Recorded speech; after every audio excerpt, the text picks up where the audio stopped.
ಹೊಟ್ಟೆಯುಬ್ಬರ ನಿವಾರಣೆಗೆ ಪೂಗ್. ಕರಾವಳಿ ಮತ್ತು ಮಲೆನಾಡಿನ ಪ್ರಸಿದ್ಧ ವಾಣಿಜ್ಯ ಬೆಳೆಯಾಗಿರುವ ಅಡಿಕೆಯ ಸಂಸ್ಕೃತ ಹೆಸರು ಪೂಗ್. ಅನೇಕ ಆಯುರ್ವೇದ ಔಷಧಿ ಉಪಯೋಗಗಳಿರುವ ಇದು ಕಷಾಯ, ಮಧುರ ರಸ ಪ್ರಧಾನ ದ್ರವ್ಯ.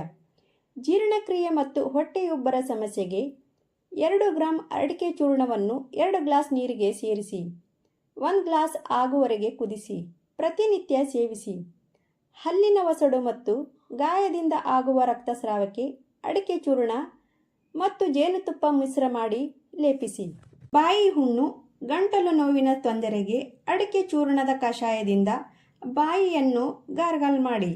ಬಿಳಿಸ್ರಾವದ ಸಮಸ್ಯೆಗೆ ಅಡಿಕೆ ಕಷಾಯದ ಬಳಕೆ ಬಹು ಪರಿಣಾಮಕಾರಿಯಾಗಿದೆ.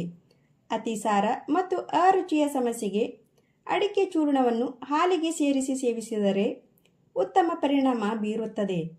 ಹಲ್ಲಿನ ಸವಕಳಿಯ ತೊಂದರೆಗೆ ಅಡಿಕೆ ಜೊತೆಗೆ 1 ಚಿಟಿಕೆ ಸುಣ್ಣವನ್ನು ತಾಂಬೂಲದ ಎಲೆಯಲ್ಲಿ ಸೇರಿಸಿ ತಿನ್ನಿ.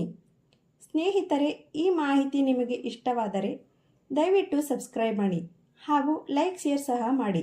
ಧನ್ಯವಾದಗಳು.